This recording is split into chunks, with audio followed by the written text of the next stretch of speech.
Strike on Gino's side. Nothing too crazy here. Kind of this is like the go-to way to play Rapid Strike right now. Researches over Iridas. 2 TM Devo. Chillin'. Luigi with the Roaring Moon. Less aggressive of a list, though. So generally, I think this matchup is actually really favored for Roaring Moon. But no access to the Moonlight Shuriken to potentially KO the Remoraid. I don't know how big of a deal that actually makes, to be honest. But no cross-switchers to kind of KO what you want to KO. Only the boss's orders. Is playing the tool cards. This is a tool-based build, so this build feels kind of weird. It's like pseudo-turbo, pseudo... It's like the turbo build without the Pokestops. And instead we have the town stores. Got the Moltres. You still have energy switches, but no waters, which I don't like. I feel like it's really not that hard. If you're playing energy switches, I feel like you might as well play waters. Because if you just cutting 2 darks for 2 waters is like... does not hurt your consistency at all with the deck, I feel like. I feel like your consistency does not get hurt at all to cut 2 darks for 2 waters. Now you just have the option of attacking with Greninja, which is pretty good. But Town Stores over Stops, Ancient Boosters, Bravery Charm. You can put the Bravery Charm on your non-Ancient Pokemon to boost their HP, like getting Squawk out of the 160 range and stuff can be kind of cool. And of course, you got the Moltres in here with the E-switches, so you got the 4 Shieldstone in here as well. Still got the Morpeko. No Mews at all. 2 Billy, but no Mews. No Mew EX. And also no Mysterious Treasure Mew. Actually, I think Mysterious Treasure Mew is better in here than Mew EX. If you're picking between the two. But definitely less good without Cross Switcher. Definitely less good without the Cross Switchers. Like the Mysterious Tail Mew definitely gains a lot more value to play in the deck with Cross Switchers. It's still pretty good, but definitely feels not as good. You can put Charm on Roaring Moon if you want the extra HP, but still want to get poisoned. Oh, true. Yeah, I guess. Yeah, I guess. I guess. True. Good shout out there to that, Grant. Yeah, genius. All right, prize cards. Spiritomb's prize, shutting down Luminion and there's Luminion and Moltres, to be honest. So Spiritomb's, I guess, not terrible in this matchup. Definitely not terrible. And 2 Sada's prize. It is a Luminion build though from Luigi, so no Pokegears. And does have Luminion, so you don't have to naturally draw into the Sada. Of course, that's what you want to do, but prizing 2 of them is going to make it a little bit harder. You do have the 4 Seals, something that gets you there as well. So prize cards, not too consequential on either side, I would say. I mean, 2 Sada is actually 2 Sada is kind of annoying, I guess. But there is 1 Sada in the first 2 prize cards. So as long as Luigi gets to the first Sada, should be chilling. We'll see. Gino is going first. In this matchup, I think it is correct to go... Now, I don't know who won the coin flip and who chose what. Actually, that'd be a pretty cool, like, stat for them to put on screen, to be honest, is who won the coin flip. That would be a pretty... Actually, I would like to see that on screen, to be honest. I would like to know. I think that's pretty cool information to work off and see what other people are choosing. So I would like to see that, actually. I would like to see that. Moon always wants to go second for Sada. I mean, you can Sada the next turn, too, though. There's nothing stopping you from Sadaing the next turn. You just get to be more set up. Extra energy attachment, extra concealed cards, extra Moltres V. Yeah, I think in this matchup, you probably want to go second as Rapid Strike, which means you want to go second as Moon, because you just want the Rapid Strike player to set up that much less. The Rapid Strike player wants to set up that much more, just prepare to deal with the Moons. Because you can't really deal with the first Moon. Like, the first Moon comes up, does 220 damage, knocks out your active, and they don't damage themselves. So as the Rapid Strike player, you're like, well, if that's coming at me pretty much no matter what, I'd rather be able to, like, G-Max Rapid Flow in response or something. So I think you want to go second. I'm not 100% sure. Especially maybe against a slower build, too, where they have to boss. But especially against a slower build. Now, Gino doesn't know what kind of build Luigi is playing. But, like, because it's the boss build, if Gino goes second, Gino has a better chance of picking what's in the active. Better chance of picking what's in the active. And then the cross-switcher play is less likely to happen. Or the Gust play is less likely to happen, which would mean Luigi has to KO the active. And then you get to push up a VMAX more consistently. And then Luigi has to, like, KO it with Frenzied Gouging instead of just, like, gusting around it with double cross-switcher, maybe. I don't know. I guess it's close. I like the idea of going second, though. But yeah, I think that would be cool, actually, if that's something they put on the screen. I don't know how they would put it, but just, like, who won the coin flip would be cool to know, to be honest. I don't know. They could even just show it for, like, the beginning of the first match. Put, like, a little coin symbol on, like, one of the players' sides to just indicate which player won the coin flip. Yeah, that'd be cool. That's cool. That's information I would like to know, because I would like to know, yeah, who chose to go first or second here. And this is one of the reasons. This is one of the reasons I think you want to go second here. I think it's already being demonstrated. The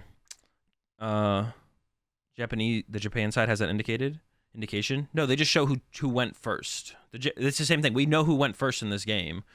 Gino went first. On the Japan streams, they just show who went first, right? They didn't show who won the coin flip. So you just know who's going to be the player with the last round at the end of time. But I want to know who won the coin flip and who chose for who to go first or second. Yeah, see, this is one of the reasons you want to go second, I think, as Gino. Like, the Rapid Strike deck can just struggle to set up. You just want to, like, get that turn 1 research off, get that turn 1 Irida off, find more Pokemon. Because now we see Remoraid. The hand for Luigi isn't too aggressive yet, though, but does have some shoes and the concealed cards. I think we're going to probably open up with... is it better to use shoes or concealed cards first? I guess maybe shoes. What was the grab here? More shoes. All right. Keep cooking. Sheesh, we have 2 Sada in hand and there's 2 prize. We really want to find a moon here. I think that was a moon. Okay, cool. Now we got the concealed cards cooking. I feel like concealed cards should have been used before the shoes here, to be honest. I also... Did Luigi grab a Sada off one of those shoes? I feel like we should have given that up. We should just go really aggressive for the Donkey here, maybe. I'm not sure.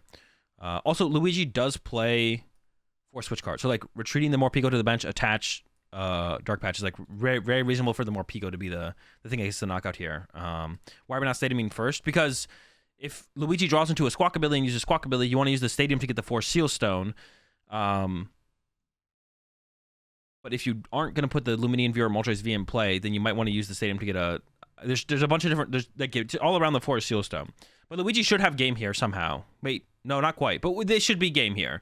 Get Squawkabilly, get Moltres. Now we use the Stadium to get the 4 Seal Stone, now that we have a V Pokemon locked in. Boom. Now you do this. You grab the 4 Seal Stone. And then you play a Sada on the Roaring Moon. I would maybe even go as far as playing this Ultra Ball first to thin out a Roaring Moon out of the deck, to be honest. I don't mind playing overextending, I guess, a little bit to, like... Yeah, here's the Ultra Ball. I think we get another Roaring Moon here. I don't mind overextending here to play for the turn 1 KO because you just win. And even if you whiff it, being down a couple resources for how bad of a start Gino had, you'll be okay with that. Battle VIP Pass for 4 shoes. The Battle VIP Pass was found off of concealed cards. And now we go Sada for 1 to the moon, draw 3, and we got 4 Seal Stone and Billy plus 3 draw to back this up. If we whiff this, honestly, all right, has game in hand. Game is in hand, 2 dark, and then 4 Seal Stone, 4 an energy switch. I guess Luigi doesn't see that play. I think Luigi's going to play for Dark Patch. Yeah, I think Luigi just missed the energy switch play. It's fine, though. The game is over. The game is over.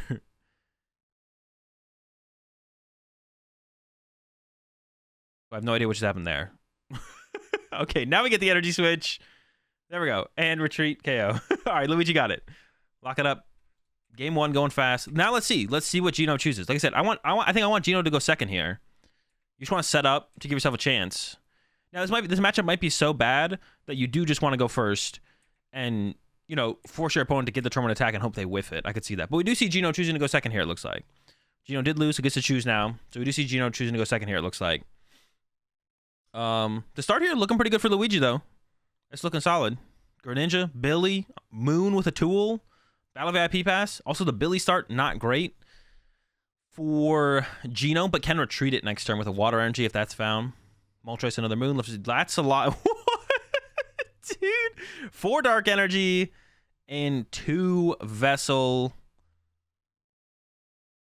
Everyone has that friend who believes that PTCG Live RNG is bugged or rigged. You should go send them this picture, and then also send them the clip yesterday when Chriso used Avery and drew into 3 Grass Energy. Just go send it to you know the friend I'm talking about. You know the friend I'm talking about who talks about PTCG Live RNG. Just send them this picture and then the clip of the Avery for 3 Grass Energy.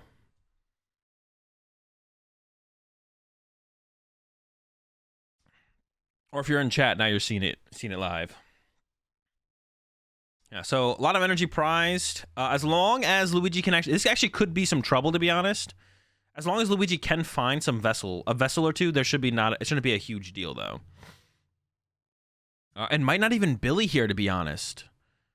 Actually, you probably are gonna... There's 2 Sada in hand, though, I think. But the rest of the hand... Oh, no, it's just 1 Sada.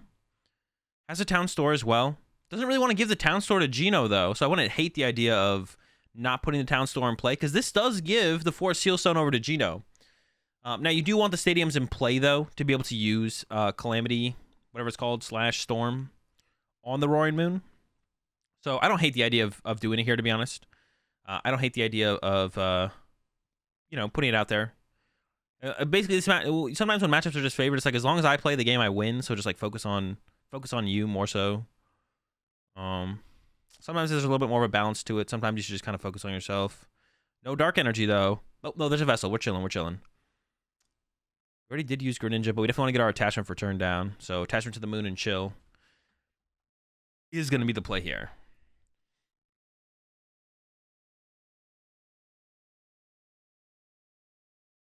Thinking about the guy who said, "Can't wait to see your analysis of this game 1."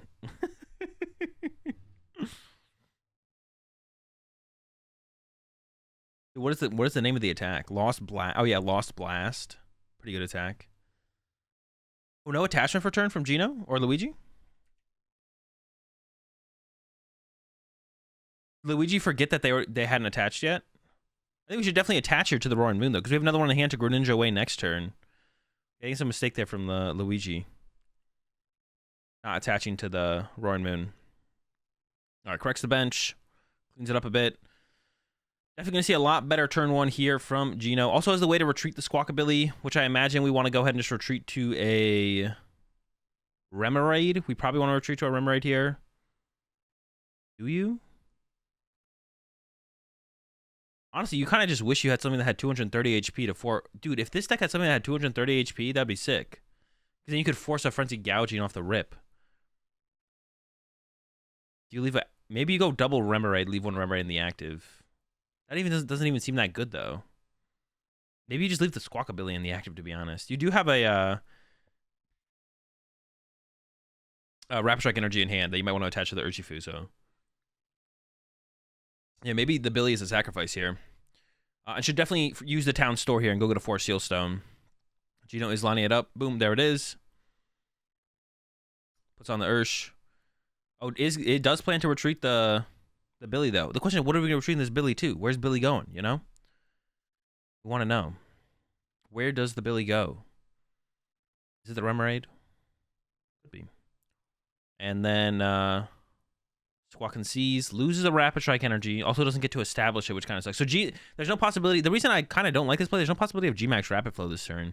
And G-Max Rapid Flow is by far your best attack in this matchup, because it does the most damage. So I don't know, I don't, like, back-to-back G-Max Rapid Flows might have been the better thing to play for here from Gino, and just give up the Billy.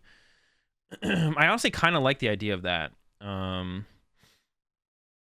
Yeah, I can't say that I love this play here from Gino. I kind of like the idea of playing for the G-Max Rap, like back-to-back G-Max Rapid Flows instead. Because I don't think there was any Urshifus prized. Honestly, we were looking at I don't know if they showed the prize cards, to be honest. We were looking at Luigi's prize cards. Yeah, it looks like just oh no, we did see the prize cards. Oh, 2 Towers, Spiritomb, Inteleon, Medicham, Water. There's a Remoraid grab, though, off the Battle VIP Pass. Was the 4 Sealstone used? It was, right? Yeah. And having to burn the 4 Sealstone feels pretty bad. Yeah, like you guys are saying in chat, Gino forgets to play a supporter here. And there is, at the very least, I mean, honestly, the research doesn't seem that bad to play here, just to get a full, fresh hand. Attach to Ursh and use Arvin for VIP is way better. Yeah, I think I like that more as well, Grant. Just go for the two G-Max. I mean, the Bravery Charm on the Squawkabilly is annoying, but you got to go for the double G-Max Rapid Flow here, I feel like. And then also gets the Inteleon. Remember, I could have left Billy in the active, gone in. I don't hate the second Inteleon, but we want to go Inteleon second Ursh. So we can go G-Max Rapid Flow. If they Frenzy Gouging, we have the second Ursh ready to go. We're probably trying to look to Yoga Loop maybe on that turn, but yeah, this sequence here I do not like from Gino. I think we should have set up for the G-Max Rapid Flow. It should have played a supporter here. Could have at the very least been the Arvin. Could have maybe gotten a little bit out of the Karina's focus, but honestly, the research with the way the hand is, I don't really hate the research here. Like, this hand is not that good besides the Inteleon in the water. There's an Inteleon prize, so you can't double Inteleon. But now we used our 4 Sealstone, so our outs to Melanie go down a ton. I don't think... Yeah, Gino doesn't play the Luminion, so finding Melanie is going to be a headache moving forward to actually get off back-to-back G-Max Rapid Flows. Like, it's just not happening. Yeah. Not great. All right. See what Luigi has here. And also, honestly... no, I guess Luigi... I guess we're probably KOing the run right here as Luigi, but... Well... Yeah, honestly, Luigi doesn't play that many Gust effects. Was it 2 boss and a pal pad? No pal pad because we're not playing Pokestops. Just 2 boss. Oh, but there's a Squawkabilly on the bench here always for Luigi. So Luigi's prize trade here is KO Remoraid with Calamity Storm. Don't pump Stadium, and then boss KO one of the Inteleons if they don't both evolve, or the Urshifu if it doesn't evolve, and then or if not, just boss KO the Squawkabilly, bump the Stadium with Calamity Storm. And then Frenzy Gouging, KO 3 prizer. The prize trade is just like so free here if Luigi can find a boss. And you might even be able to Calamity Storm ahead of time as well. You might even be able to Calamity Storm on the second turn to get the 3 prizes. That's also possible. Honestly, is there a whiff here on the knockout though from Luigi? Is there a switch card in there? There is a switch card, okay. But did forget to attach last turn, which could have been a big deal.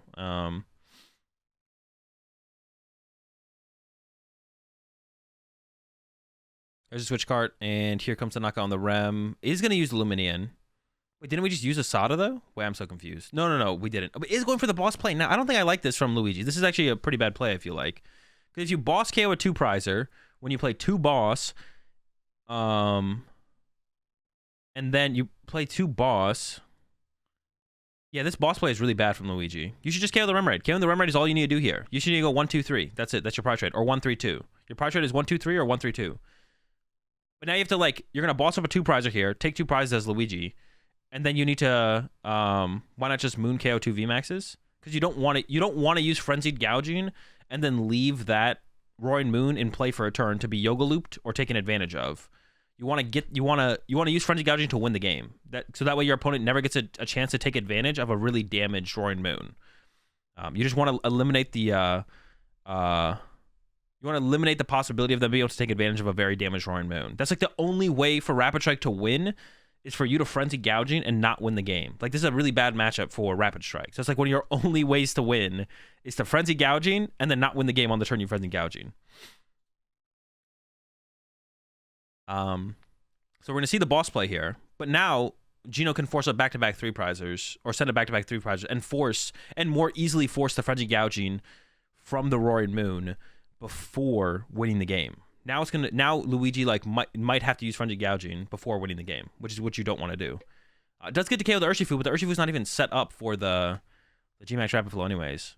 Yeah, so this gives a big opportunity to Gino, to be honest. We'll see.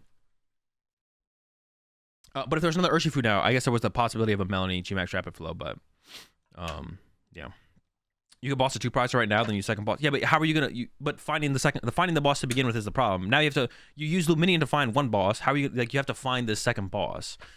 And now there's no Stadium in play, so now you need there to be a Stadium in play.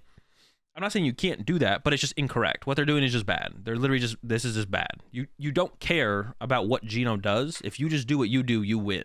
And what you do is you KO a 1 prizer or a 2 prizers, and then you KO a 1 prizer or a 2 prizer, and then you Frenzy Gouging win. And then the game's over. 4 Seal Stone? Oh, wait, that is true. Gino does have the 4 Seal Stone left. All right, I forgot about 4 Seal Stone. I'm not going to lie. I forgot there was a 4 Seal Stone right there.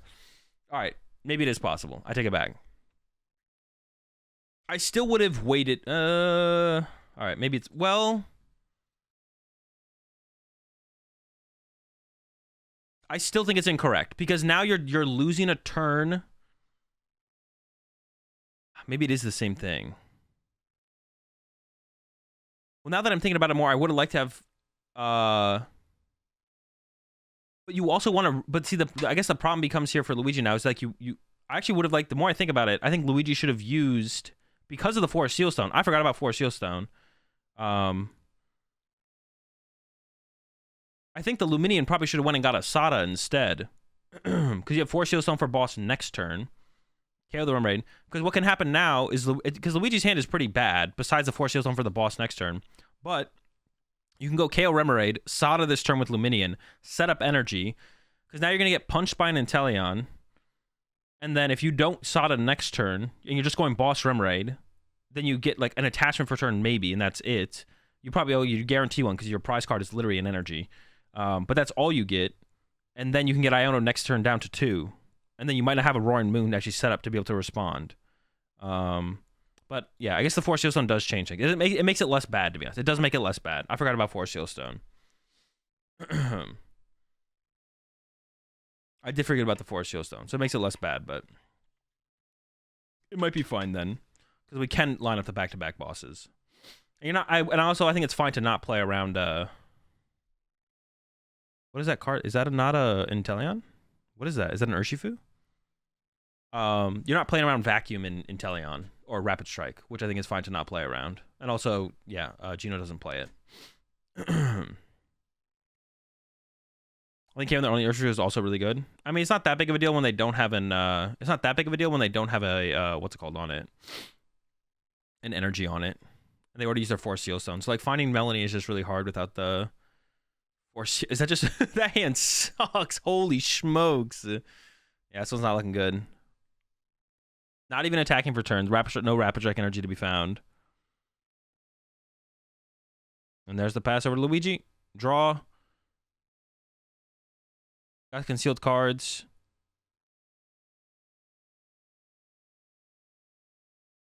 Yeah, the question is, do you boss here? I think you do want to boss here. Boss, KO the Remoraid. Honestly, you could KO the Billy if you really want a prize card. Usually KOing the Remoraid or the Octillery makes the most sense because you take away their Octillery. But you're not taking away the Octillery here because there's 2 Remoraids.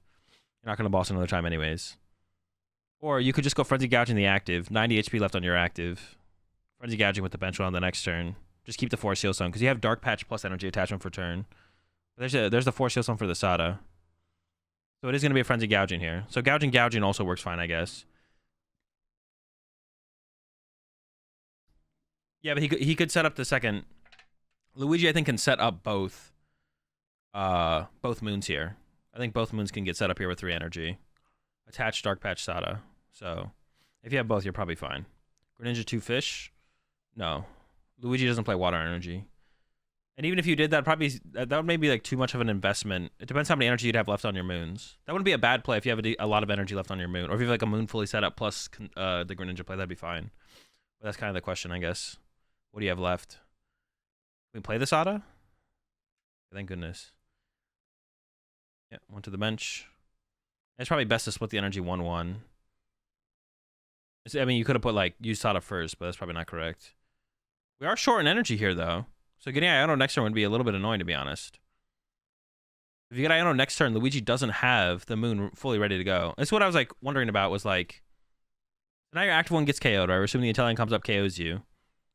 The bench moon isn't fully set up. That means if you get Iono and whiff energy, I don't know. Gino's so far from being able to deal with your moon, though, you probably still just win. Yeah, it just doesn't matter, to be honest. I was trying to think if there was like a better play, but Sada first and hold the patch is probably correct. I don't think so, unless you had an energy switch in hand. It was probably going to play out the same. Can you choose the Sada for just 1, or do you have to Sada for 2 if there's 2? I actually just don't know. Ultra Ball from Gino. Can get the Octillery. There's a guaranteed Dark Energy in Luigi's hand now.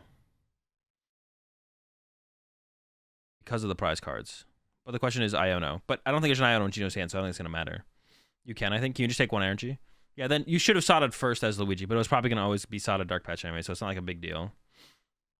But you would never Sada both energy into play because you want to build up more energy on the benched Roaring Moon. So I guess, no, there's 1 prize card. Yeah, the game's just over. The game's just over. I just need to skip ahead on this one. This matchup was just so rough. Bro, I thought this matchup was going to be like fine for this deck as well.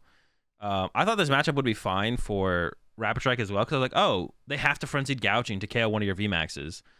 But it's just, they don't have to do it till the end, and even if they do it, they just have too much HP. It's just like such a terrible matchup, especially if they play the tool cards. Then they have like an unhinged amount of HP. Like, you just can't deal with that. Everything's just way too big, and you just lose.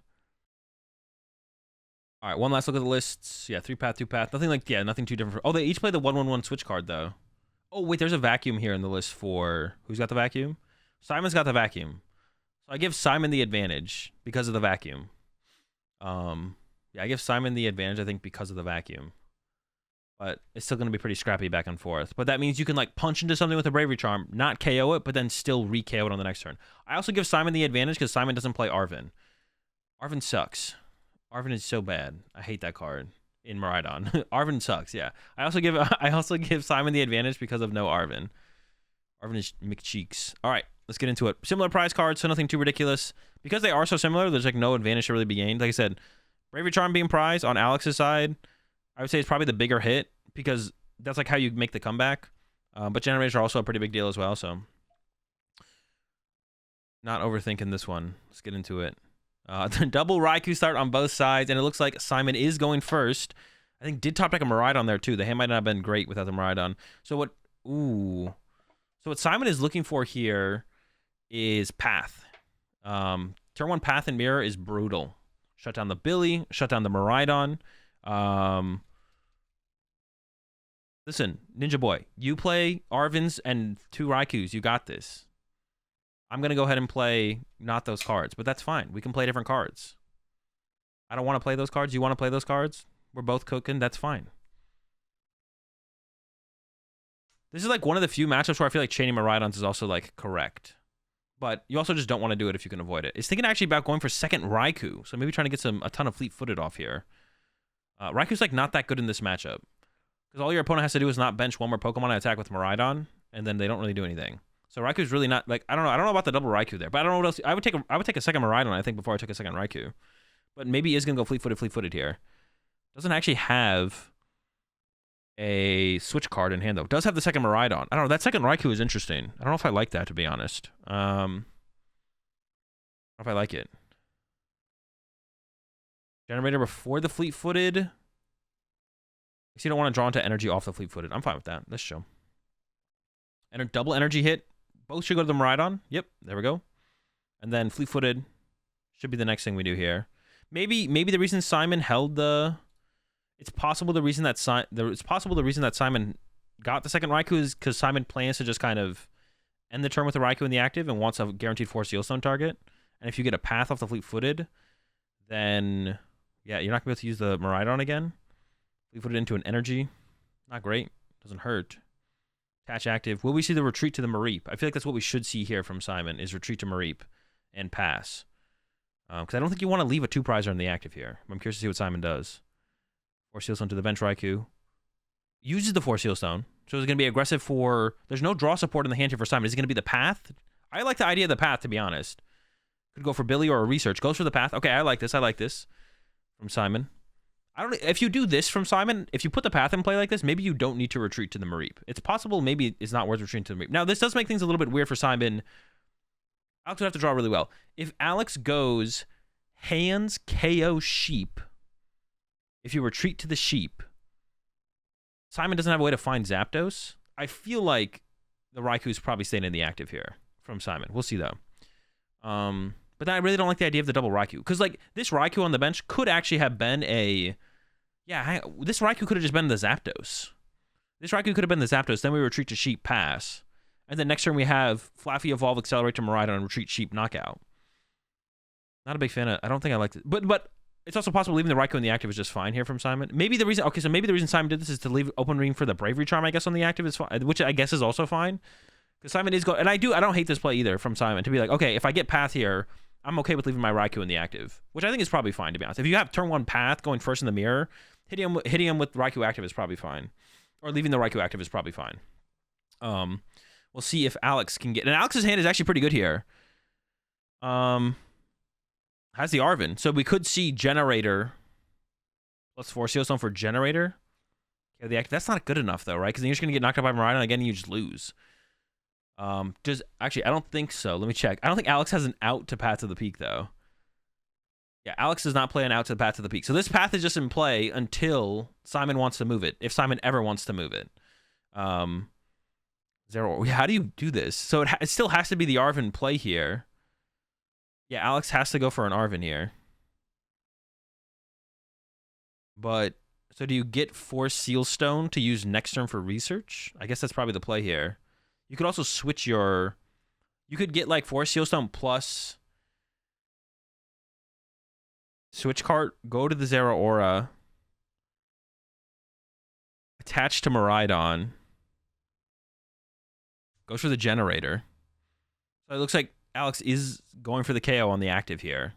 But then you're going to get responded to by Miraidon and then probably just lose. Dude, like the turn 1 path is so good. The turn 1 path is like so good in the mirror. It's ridiculous. I mean, even if Alex played an out, committing an Arven to go get an out to the path to the peak is also just like terrible. Yeah, geez. I mean, I don't want to say pack it up and go game 2, but it's almost feeling that way.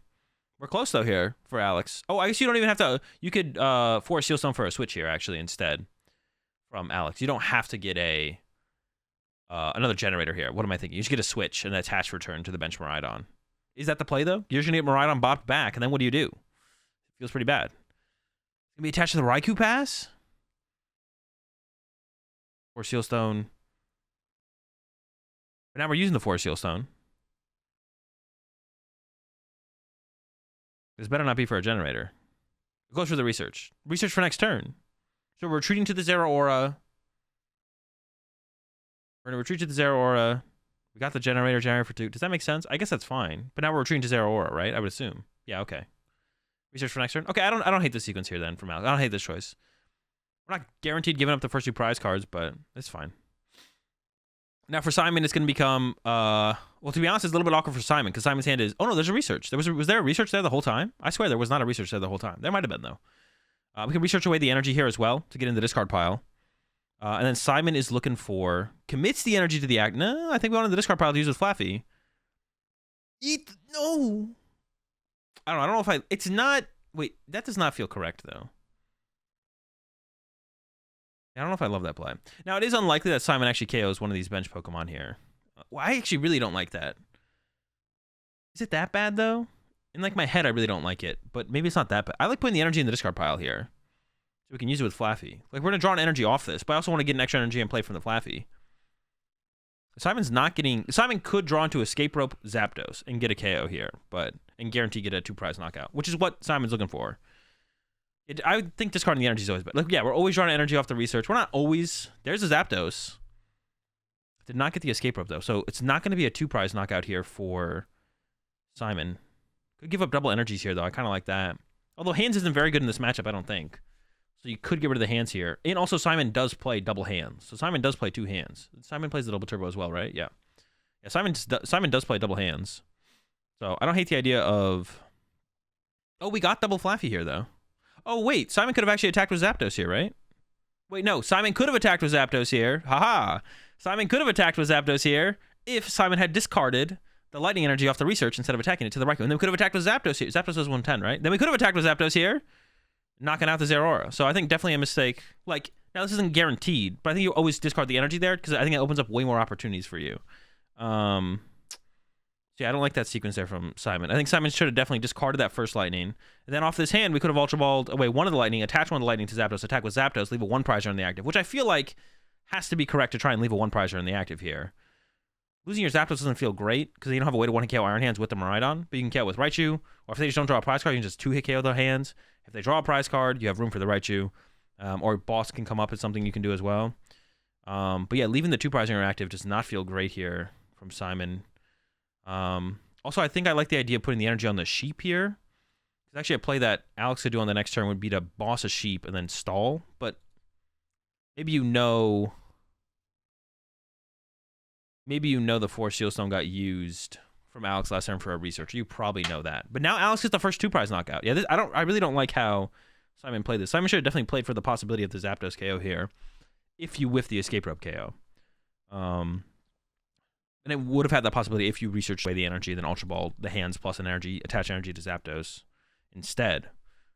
Flaffy twice. Okay. Super Rod, put back in something. I don't know what it was. Zero Aura.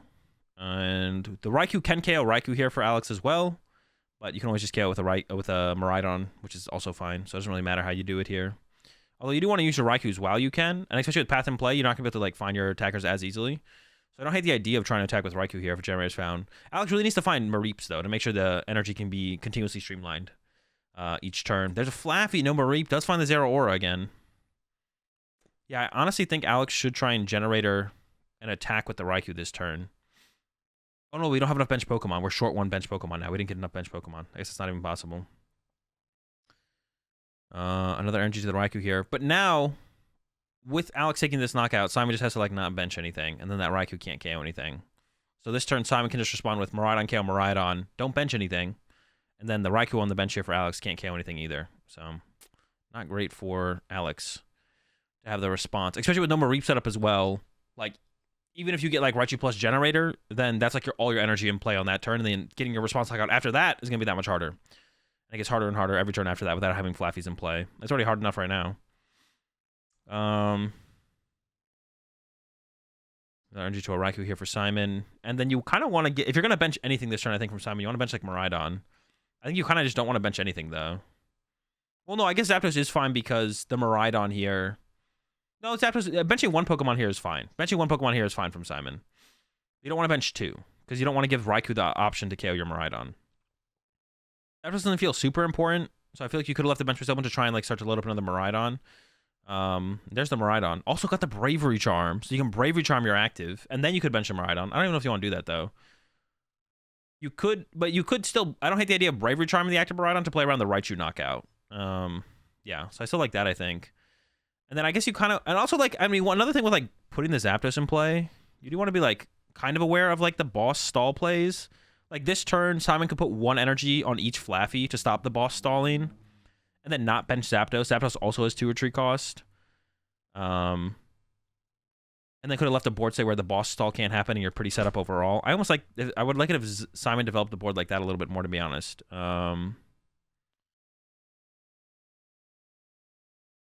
Yeah. I don't really care.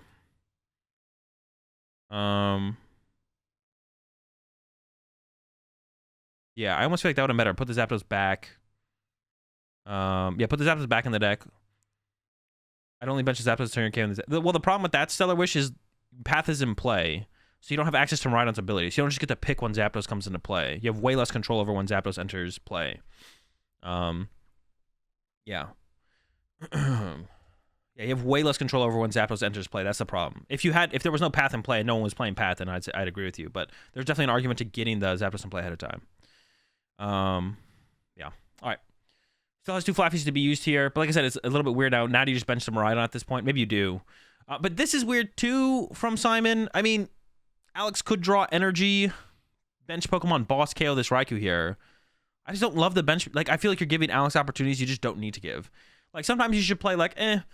Now, it is unlikely Alex draws that play, but you shouldn't just give your opponent... Like, when you can play around your opponent doing stuff pretty reasonably, you should. When it's at a massive detriment to your own setup, you shouldn't. But I don't think it's at a massive detriment to Simon's... At a massive detriment to Simon's setup to just, like, not bench these Pokemon. At least not both. Because now that you bench both Pokemon here as Simon, Alex just needs bench Pokemon Energy Boss to get a KO with Raikou next turn, go down to 2, and then it's just like... I don't know, double Generator... plus Raichu away from winning. And that is a lot for Alex to get, but you could just, like, not give him the opportunity, it feels like, here. So I'm not a... Or, now, if Alex does play Vacuum, if Alex does play Vacuum, now you're giving Alex 2 bench Pokemon Vacuum the Bravery Charm KO with Raikou. So yeah, I really don't like this lineup from Simon. I feel like you're just giving Alex way too many opportunities, like, for no reason. Or even, Alex... Alright, so Alex doesn't play Vacuum. I don't know if Simon knows that. Simon could know that.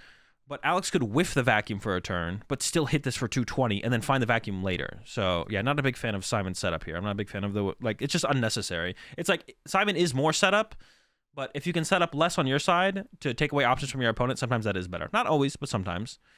But Alex doesn't play the Vacuum, so it's not really that big of a deal, to be honest. I think Simon's in a really good spot because of that. But you always want to be thinking about what could my opponent play. Vacuum's, like, pretty standard... Like, if Alex whipped out a Vacuum here, I'm sure Simon would be like, oh my gosh, you play Vacuum in your Miraidon deck? Because Simon plays a Vacuum himself. Like, it wouldn't be a surprise. And we do see the bench load here from Alex, but without a Vacuum, you can't really take advantage of the 220, so... If Miraidon gets hit for 220, I mean, yeah, but it doesn't matter. You don't have, like, a better play here from Alex besides hitting for 220. And Simon knows you can hit for 220 with Raikou. Simon could find the switch card, but... Why just not have to play into the idea of needing switch card if your opponent plays Vacuum by just not doing the attack? Or by not loading up your bench that way? Does Simon have the switch card because that seems to be the issue with the Vacuum play? Dude, I literally... Am I getting deja vu right now? I swear this scenario... I literally talked to this exact scenario before. I'm getting deja vu right now. Yeah, Simon does have a switch card, but that's not the point. That's not the point that you have it. But now you need to find the switch card to play around the vacuum. Dude, I literally just got deja vu here of talking about this exact situation in Miraidon Mirror. I literally just got deja vu. Oh yeah, so Simon doesn't know. How high are you? I don't know. Simon doesn't know if Alex has vacuum.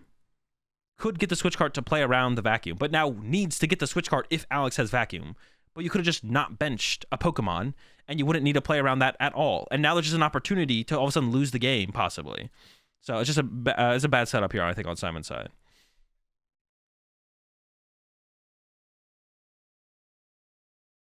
All right.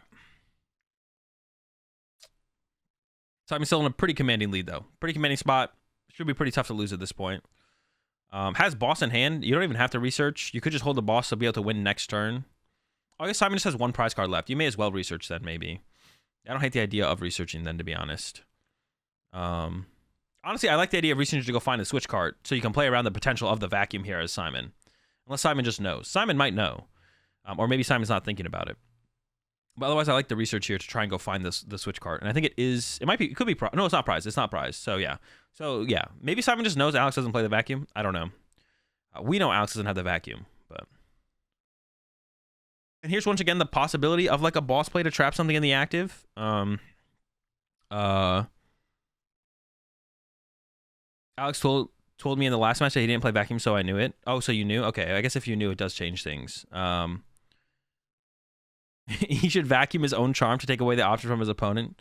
That'd be a pretty high level play for sure. A little bit too high level. Yeah, so there's basically no win condition here from Alex, I don't think. Well, except for this. This is like the only thing, but it's just going to stall for a little bit of time. It's not going to be an actual win. Bring up the Flaffy. That's why, like, if we had seen the research from Simon last turn, Simon could have set up an energy on the Zapdos in each of the Flaffies, so that way a boss doesn't do anything this turn, but it doesn't really matter at this point in the game, especially if Simon, which Simon just confirmed in chat, Simon knew Alex did not play the vacuum. Generator, one hit. Just load up the squad here, so that way everything can retreat. You also just want to end the game as soon as possible, because you do want more time to play Pokemon. So if game 2 goes a little while as well and you lose here, Simon, you won't have enough time to beat Alex in game 3. You don't have to research. You could play the Judge here as well. You could even play the Vacuum as well, thin out some cards, but just going to play the research. You can't win this turn as Simon, because even if you find a switch card, then a one prize is being pushed up, but we'll see. There's a double turbo. Oh, there's a switch card and a double turbo. So we got options here. Gonna go with the double turbo. Wait, was there one prize card left, or am I tripping? Oh, there was one prize card left. All right, never mind. It does win the game. In my head, I was thinking we were going 2-2-2, like no matter what, but yeah, there was one prize card left at the early Zero Aura KO. All right, prize cards again. So definitely worse prize cards here for Alex. Alex does only play the one Iron Hands, so does lose the option of a potential Iron Hands into a one prizer. So now if Simon gets double one prizer to try and stop the first two prize KO, Alex doesn't have a way to draw two prize cards with Iron Hands. And also prize a Miraidon and a Flaffy, which also kind of sucks. That's your energy acceleration. So definitely worse prize cards here for Alex than Simon. Simon's are kind of whatever. Yeah, Simon's are kind of whatever. No double turbo cheese, but I don't know. Yeah, I guess there's no potential for double turbo cheese, like generator and then draw the double turbo knockout, but you don't really want to rely on the cheese anyways. All right. So I think the thing for Alex here is going to be, can Alex find Path to the Peak? I didn't see a path in the hand. I did see a research, I think. So I guess the only question here for Alex would be like, do you ever go for Squawkabilly here? But it looks like it is the Miraidon, which I think makes sense. You definitely want to get the Miraidon down. And this could be a situation where you do want to go second Miraidon, load up your bench. Like, it's like one of the the mirror match is like one of the few matches where you want like the double Miraidon full bench load turn one, because Miraidon's like your best attacker in the mirror match besides maybe using Raichu. But oh, we have the 4 Seal Stone though. Hold up. 4 Seal Stone for Path. The same thing that Simon did turn 1 on the first game, but Simon plays out to the Path to the Peak. Plays 1 Vacuum, 1 Beach Court. So can possibly bump the path. Also open the Miraidon, which is great for Simon. 1 prizer in the active, especially when you might not be able to use Miraidon to set up the whole squad. Energy to the Miraidon from Alex. I mean, I would attach the Bravely Charm as well. You probably suspect Simon of playing hand disruption cards here, so And then pass over to Simon. So double one prizers, got that first attachment, has a draw supported for next turn. Double Ultra Ball for Simon's pretty good when you're under Path to the Peak, though. Is losing 2 boss, though. That kind of sucks. Giving up 2 bosses is never great. You can Ultra Ball away a Lightning and a Switch card as well. And then probably going to get a Miraidon with the to play towards the possibility of bumping the stadium. And then you maybe just go get Mareep off the second Ultra Ball. Yeah, you just get the second Mareep off the second Ultra Ball to set up that double one prizer setup. Actually goes for the Mew EX. Interesting. So I guess you can switch card into the Mew EX and make it the pivot for the turn. That seems reasonable, I guess, to try and get off that turn 1 attack. You ideally want to do it with the Iron Hands, but it's a pretty tall order, to be honest. You probably would settle for like a Raikou KO Zapdos. Is that worth it, though? Is it worth it? I actually don't know. I'd have to play more of the mirror match. Like, should you go for this? I mean, if you get it with hands, you do it for sure, I feel like. But is that worth it? Is it worth the KO Zapdos with a Raikou to put it? I don't think that's worth it. That doesn't sound worth it. I'd rather just set up 2 1-prizers and hope they don't have a Gus into a 2-prizer or a hands for 2. But we'll see how Simon plays it. I think I would have roped into Raikou, draw 1, attach Raikou instead of Miraidon. No, you don't want to do that, Shadow. You don't want to leave a 2-prizer in your active. That's a whole. You don't want to leave a 2-prizer in your active ever. What was the second Ultra Ball for? Oh no, we used the switch card, so we didn't get to play the second Ultra Ball. Oh, I don't even know if I like that from Simon then, actually. Because Path is in play. You don't play that many outs to bump the Path as Simon. I don't think I like that play from Simon.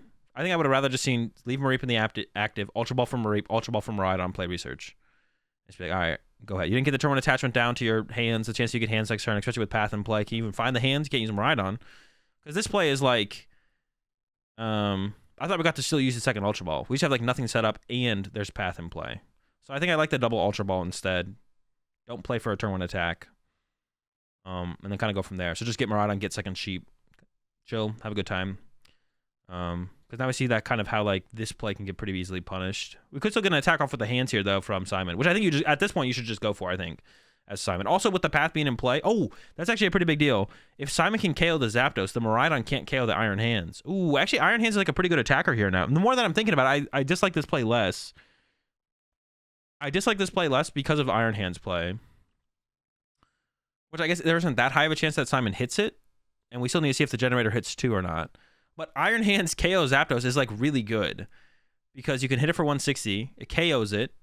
And then that's how Miraidon KOs Iron Hands. Is with Zapdos Miraidon. You can use Raichu, but you don't want to use Raichu. Because that eats up 4 energy to get a knockout. So to be honest, I don't know. This actually worked out pretty well here for Simon. I'm not sure I love it over just kind of maybe taking a more slower approach. But I don't hate it. I don't hate it. That's for sure. And we'll see what Alex does play the Super Rod. So it is possible Alex can recover the Zapdos, but it's gonna be tough. Yikes! I also would discard that energy. That energy should definitely be researched away. This is this is awkward for Alex for sure. Doesn't have a pivot to work with right now. Has the escape rope, and maybe probably would have played it to be honest if there was a Zero Aura on the bench. Get into the Zero Aura, push that up first. Does have Ultra Ball, so can get an attack off here with the Miraidon. Has attachment for turn. Plus Ultra Ball for Flaffy. And then attack with Miraidon. But you're only KOing... I assume the Mareep was going to get pushed here from Simon. Because you want to just give up that 1 prize. At some point you want to give up the 1 prize knockout. So there's the attach. Don't forget to use Flaffy. Alright, there we go. Flaffy for 1. And then... To be honest, you love to see the punish of the Arven here, because the Arven's terrible on the next turn. We've used our Force Seal Stun. We have a Bravely Charm in play. It gives up the Mareep. I think that's correct here. That is... You don't like losing your energy acceleration on the next turn, but you need to find a turn to feed the 1-prizer when it can't get hands. Like at this point, Simon knows the hands are not possible, so you want to like find the turn to feed the 1-prizer when hands aren't possible. So this is like kind of that turn for Simon. So, I mean, the Mareep's probably just correct here. Over the Mew. You do have the Flaffy in hand. It hurts. It hurts to lose it, especially with the Flaffy in hand. You're like, bro, do I have to really get rid of this guy? This is my guy. But I think... Oh, no. The second Flaffy top deck, too? Now, if you go for the research here, Simon, maybe you just go for the Iono now, though, to preserve a Flaffy. That feels really bad to lose double Flaffy. And does commit the energy to the hands, so it looks like it's going to be a punch with hands here. A cool play that Simon could do is hit for 160, then hit for 120 for 3 prize cards on this Miraidon, and then boss KO Flaffy with like a... Oh no, you still have 2 prize cards left. Then you just have to get another 2 prize knockout to win. Yep, does go for the research. 2 Flaffies biting the dust. It feels really bad, but still in a fine spot here because there's like not the hand still feels pretty safe here from. Ooh, we got a Bravery Charm for the hands too, bro. This guy is big. So now even a 4 energy Raichu doesn't KO it, right? I guess it would have to be a 5 energy Raichu. Jesus. What do you think about the Future Booster with the hands? In this deck, it's bad because you have no way to find it. Unless you're playing Arvin, but even then, the Bravery Charm Iron Hands is actually disgusting. A Bravery Charmed Iron Hands is actually sickening. It's like so ridiculous in so many matchups to making your opponent work to get around the Bravery Charm. So, Future Booster Capsule is good on hands, but Bravery Charm is just ridiculous on it, so... Bravery Charm I'm used to that can't be bossed. I don't know. Alex would need so much more than just boss to KO the Mew. I don't know if I like that. Yeah, we need so much more than just boss to KO the Mew. You need to switch the Miraidon to the bench, get it back in the active. There's an energy in the discard pile, so I have to be like... And the Raikou can't do it either. So there we go. 160. No Mareep bench, but does that make sense to not bench Mareep here, Simon? I don't hate the idea of the Mareep bench here from Simon. Why did Simon not bench the Mareep? Both Flaffies are in the discard pile, and Simon doesn't play Super Rod. But if Alex has Escape Rope... Alex did play an Escape Rope already. Alex does play 2 Escape Rope, though. Let's see, 120, 140, 160. I still kind of like the Sheep bench, because if an Escape Rope is played, I think you could put the Sheep up, and that opens up the opportunity to then attack with Zapdos later on to force up another 1-prize Pokemon, depending on how the game develops. And then you don't lose your Mew. It's almost like the biggest thing. But maybe it's best to not give up the 1-prizer, because then you don't give the Mew later, so you discard both Escape Ropes. Are both ropes gone? Oh, both ropes are gone. I guess you just do it down. I thought it was just one. Okay, if both ropes are gone, I guess you don't bench it. All right, we'll see if Alex can get the knockout here on these hands finally. The no Bravery Charm to the hands is interesting, I guess, as well, because theoretically Alex could go Super Rod, but the Zap doesn't play. And Simon did see the Super Rod in game 1. Yeah, so I don't know. I feel like the Bravery Charm on the active... Oh, it is on the active. I thought he didn't attach it. I guess I'm just tripping. I literally thought I thought it was in hand. I thought I saw it in hand again. Never mind. Don't mind me. 160. Is it 270, 120, 280? So I guess the switch card here does protect the Miraidon from getting KO'd by Amp. I guess that's what you got to do here. I guess Alex could attack with Raikou here instead, though, right? Probably just attack. Yeah, we probably are going to see that. And then the switch card still protects from Amp. That's pretty good. Yeah, and then switch card. Okay, I like this. Unless I'm doing the math wrong in my head, but I'm pretty sure I'm not. And then we have the Bravery Charm, but I guess you just hold that. I guess you could put on the other Miraidon now just to like protect around Diano. You could bench this Sheep. The problem with benching this Sheep, though, it's probably not that big of a deal. Well, you know Simon plays outs to bump your path. The problem with benching this Sheep is now Simon can go Raikou KO Raikou. But if you don't bench the Sheep, Raikou can't KO this Raikou. I don't think I like this Sheep bench here from Alex. Because now Simon just needs like Beach Court, Miraidon, fill bench, 1 generator hit. Harder treating the hands is pretty costly, but like switch or switch card, knock out the Raikou. So I don't think I like this Sheep bench. I don't think it's that pressing to like bench this Sheep here. I mean, getting another Flaffy in play is great, but I don't know if I like opening the opportunity to Simon of being able to do that. There's the Vacuum in hand as well. There's a switch, there's a Sheep. So we could see Vacuum away, Lightning, bump the path, switch into the Mew, Judge, and then dig for Miraidon plus Generator to get the attack off with the Raikou.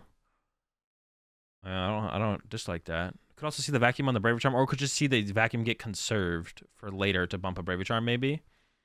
But I mean, I like the idea of going for that play because this actually seems like a rough spot for Simon, to be honest. You're definitely behind on board, and you don't have access to a 2-prize knockout currently.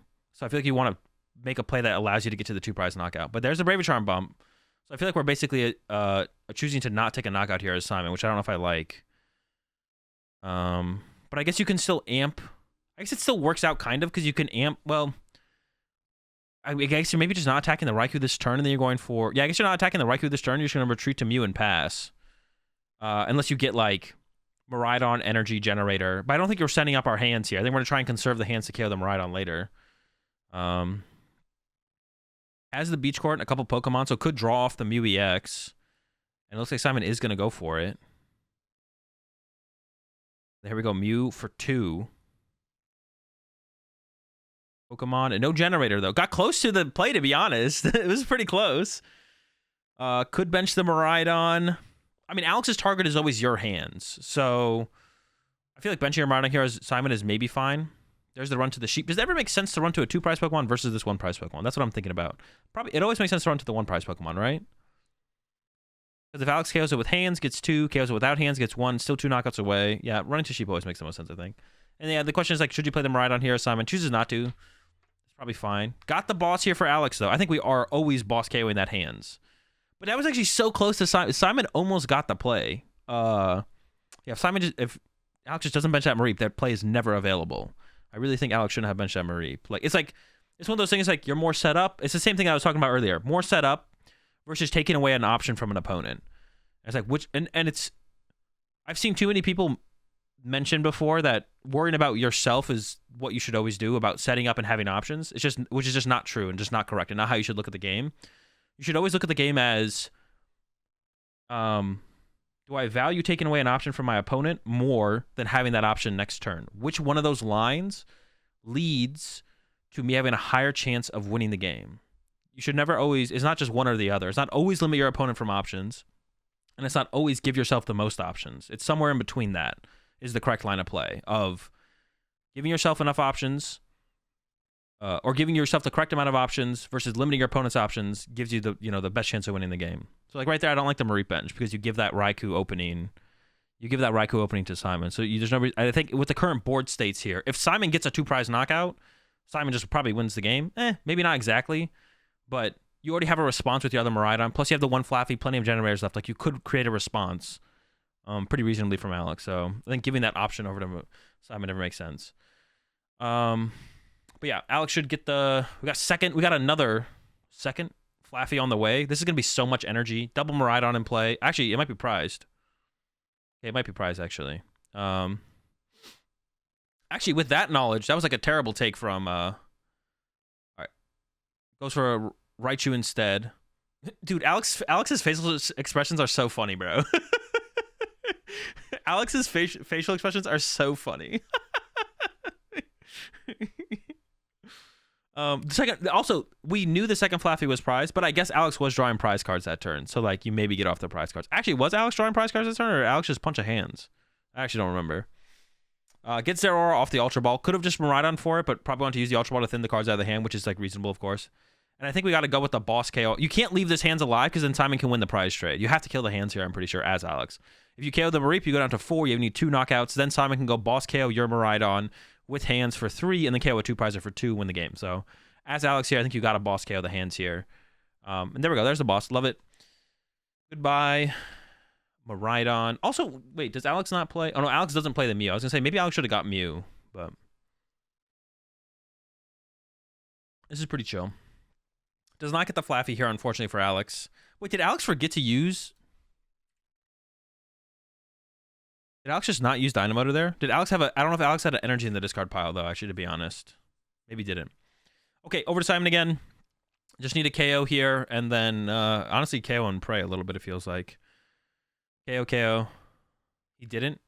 Yeah, I don't know if he had an energy in the discard pile. I'm assuming Alex had an energy in the discard pile there. But it's possible, no. When will we see the Belly Bolt techs? When a deck can beat... oh, we still have hands option here for Simon, though. It is still possible, I guess, for Simon to go KO the active Raikou, with Raikou, ideally. KO active Raikou with Raikou, and then hands. We already see the energy attachment to the Miraidon, and then hands the Miraidon for 3. That's a really tall order, but I think there's a lot of generators left on both sides, to be honest. Oh, still has a Bravery Charm left as well. Hold up. Maybe Alex should have actually put down... well, that's a whiff. Maybe Alex should have put down that Raichu to get over the Bravery Charm. Also, Boss works here just fine for Alex. Fleet-footed. What was it? Oh, another generator. Pretty good. There we go again. But this is a lot of generators used. Hey, 1. That's not great. All right. No knockout yet for Simon. What do you even retreat to? You don't even have anything good to retreat to, right? Oh, wait, hold up. You can retreat to the Iron Hands. Or you have the Bravery Charm, actually. The Bravery Charm works as well. Simon can create a board state where you can't get a KO here as Alex. You can, like, stall for a turn. But Simon still needs a ridiculous amount of energy. Oh, that's like another reason. That's another reason to get the Raichu in play as Alex. Alex definitely should have got Raichu in play and put an energy on the Raichu to play around. Well, what if Simon does nothing? Or what if Simon pushes up hands and passes? Alex should have played around the hands and pass play. Or second Bravery Charm as well. It also plays around that. So should have, instead of Zeraora, I think it should have been the Raichu. Like, this is actually a mistake that like people make a lot of times with Miraidon. Is like, it seems like you don't need Raichu, and then you fill your bench, because you're like, okay, I don't need Raichu. And then, I don't know, your opponent disrupts your hand and plays Path, or they just don't take a knockout, and you're like, I need Raichu. But now you don't have bench space for Raichu or something like that, or you didn't get Raichu. Why not promote the Mew and get all the energy on Raikou? Yeah, honestly, I didn't like that play either from Simon. I don't think either. What was the send up? What did the send up look like here actually from Simon? I feel like Simon should have probably gone for the knockout with the Raikou. I do agree. Yeah, let's go back to the beginning of the turn. That's what I was thinking as well. I skipped too far. Now I'm skipping too far both ways. Go do like this. Well, yeah, what was the sequence there? I was actually curious about that as well. Raikou push up instead of Mew. But yeah, I think should have sent up the Mew there, right? That's what I was thinking as well. You never need Raichu until you fill your bench and you always need it? Yeah, exactly. Yeah, there was Iono in hand before as well. Yeah, the Mew I think should have just been pushed here from because the Raikou gets the knockout here from Simon at 1 less energy, which means it's easier to attack with Iron Hands as Simon. So I think it was a mistake here from Simon, for sure. I think maybe Simon's thought process was, I want to fleet-footed before. I want to use fleet-footed before I use Iono because I want to find a research maybe. I don't know. Yeah, I think probably the Mew should have bent up though, just to like play for the Raikou attack. Playing for the Raikou attack just seems better here for sure. Pushes up Raikou. Oh, doesn't even use fleet-footed yet. Uses fleet-footed afterwards as well. Yeah, the Mew should have always been sent up first. Yeah, that was a big mistake there from Simon. But now we got the Bravery Charm and Chill. And yeah, it does still have restart. But can't use it because there's 3 cards in hand. So could have Path as well. Could have Path to take that away from Alex. So you probably want access to the restart yourself here as Simon. So for Alex here, you want Boss. There is Boss. Has a generator as well, so you can get some energy in play. As long as Alex gets enough energy in play, can just like respond to anything with Raichu here possibly. I actually question using that generator here with no energy in hand, to be honest, because you do need to get energy on the Raichu besides just the Flaffy. Like the Flaffy only works the generator, but you might need a generator to a Flaffy is what I'm thinking. There's 2 hits, but with no Raichu in play. Also putting Raichu in play does make it a target though. Like that's like a thing as well. That's like the only thing. I'm not sure. Yeah. Retreat into the Miraidon. Oh, there's the boss on the Miraidon. Okay, yeah, that makes sense. Honestly, do you just concede here, Simon? How many generators does Simon have left? Okay, yeah. Yeah, that makes sense. Well, I guess you could have boss KO'd the Miraidon with Raikou as well, right? Yeah, actually, I'm thinking about Simon's turn. Hang on, I want to go back to Simon's turn. Should Simon have retreated to Miraidon with the Bravery Charm and pass? That's probably what should have happened, right? Simon should have put the Bravery Charm on the Miraidon to protect it, retreat and pass. But even then, you probably still lose. But it would have been a play, I guess. It would have sounded bad. But actually, you have a way better shot if you do that than not, to be honest. Because then the Raichu, there's no bench space on the Raichu for the Raichu, so they have to go boss KO, and then on your next turn, you attack with the Miraidon, and then they have to get the Raichu set up and attacking you to win. And they might not be able to do that, especially if you have like an Iono or the path, like Simon had, to lock out the Miraidon, the tandem unit from finding the Raichu. And Alex just burned a bunch of generators and energy, and still need an energy attachment onto the Raichu alongside the Flaffy attachment. So might not have been able to get that as well. So I think that was a mistake there. It's definitely a mistake there from Simon. Simon should have pushed Mew to begin with. Push Mew to have the option of attack with Raikou that turn, I think. Yeah, because the Raikou attack with the energy there was like pretty good. But Simon instead pushes the Raikou. That hurts. Should have gone the other way around. Maybe should have used Mew before playing Iono, so you could guarantee draw 1 with the Mew right then. But I don't hate the Iono first, because you're likely to probably get at least a 1 draw off the Mew. Whiff that 1 draw, that's fine. Whiff the first generator. And after the whiffed first generator, you can't actually attack with Raikou, because the second generator came from the fleet-footed. So at that point, the Raikou's in the active. You can't really do anything about that. But yeah, that would have been a situation. Better to just scoop and get to the game 3 and try and get the dub. Well, yeah, after the misplays that Simon made, then yeah, it is better to scoop. But if Simon didn't make any mistakes, then I think there was an argument to stick that game out, to be honest, for an extra turn. But once Simon was in the board state that he was in, he's correct to concede. Yeah. All right, prize cards. Each prize to Flaffy, Mew prize for Simon, Boss prize for Simon. Bosses are a big deal in the mirror to get around the Bravery Charms. A little bit less of a big deal for Simon because Simon does play the vacuum. 1 generator prize for Simon. You do want all your generators. Switch cart prize for Alex. Alex does only play the 1 switch cart, and that can be your way to get around the vacuum, the later vacuum play that can happen. So like if Simon hits a Miraidon with a Bravery Charm for 220, you can vacuum or card it, get it out of range. Card is prize, so it's not going to be a possibility until it's drawn. Coco doesn't matter. 1 Flaffy kind of annoying. Raichu actually could matter though, but it is in the later prize cards, and Raichu usually matters later in the game than earlier in the game. But sometimes you just need to get through a Bravery Charm, and Raichu pushes through for that for you. All right, because sometimes you can go like Raichu this turn. Like sometimes you play a research on your turn. Double Raikou Star for both players again. The hand here for Simon looks like a Squawkabilly hand. I think we're going to see the Billy here from Simon. The vacuum's in the hand, though. You don't want to give up your vacuum, but it looks like a Billy hand to me. 1 Flaffy plus Rod makes an early discard annoying. Yeah, an early discard of the Flaffy would be pretty bad. I guess you could fleet-footed first as Simon here, see what you get, and then maybe Billy, but I almost feel like you should just commit to the Billy as Simon here. I'm curious to see what Simon does. Because the vacuum's like a really, really powerful card. And we might see the full load up here with the tandem units. We'll see. There's the Ultra Ball as well. Committing the Ultra Ball before the fleet-footed makes me feel like this is a Billy angle. But then the second Miraidon is curious to me instead of a second Mareep. Or a second 1 prizer, I guess. But I think it feels like Simon's pretty committed to just like leaving a Raikou in the active. Because Simon could have got double Mareep here instead, and then tried to retreat or switch the Raikou into a Mareep to try and force the hands from Alex if Alex wants 2 prize cards. I'm sure Simon is playing this though, like I'm gonna get a path to the peak, which can change what you might want to get. And we saw in like the first game when Simon did get the path to the peak, was very comfortable with leaving a 2 prizer in the active, which I think is probably fine. Like if you get the path to the peak, I think leaving a Raikou in the active is not that bad. We should definitely minimize what's on your bench for sure to not open up a Raikou knockout on your Raikou. We'll probably see attachment active. Could still do it. Could still do the could still get another 1 prizer and retreat to it though from Simon here. At that point, Simon is down the vacuum and is locked out of Raichu. That's pretty good. That hand's pretty good. That's a good hand. Hasn't fleet-footed yet, so should definitely do that. I believe has not fleet-footed yet. I could be wrong on that, but I'm pretty sure I'm not. I don't think the fleet-foot has happened yet. Is there a path on top of the deck for the punish? We'll never know. Has the path now, though. Oh, there's the fleet-footed. All right, bad sequencing, but it's fine. Probably wasn't going to hit the path anyways and had to do that, but I would love to have seen if the top card was path to the peak. Now you could escape rope into the Mareep here from Simon, which I feel like you should do.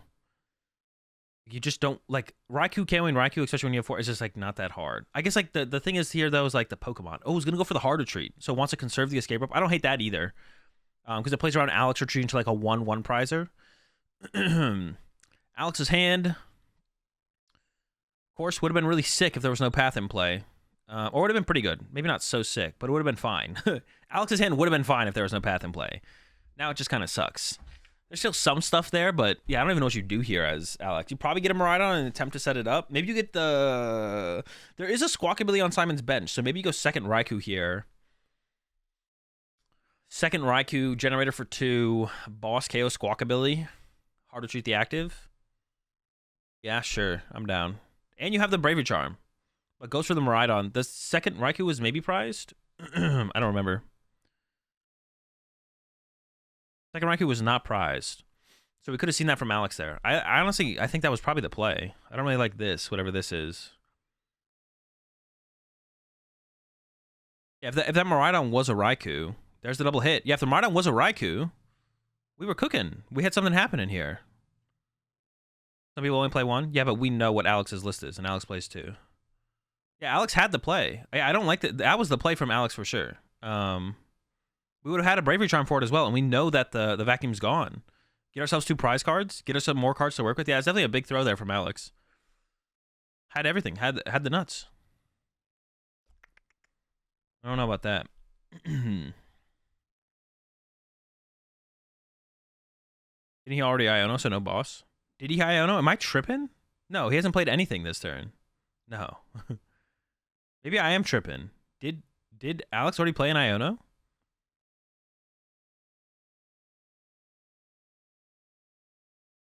I might be tripping.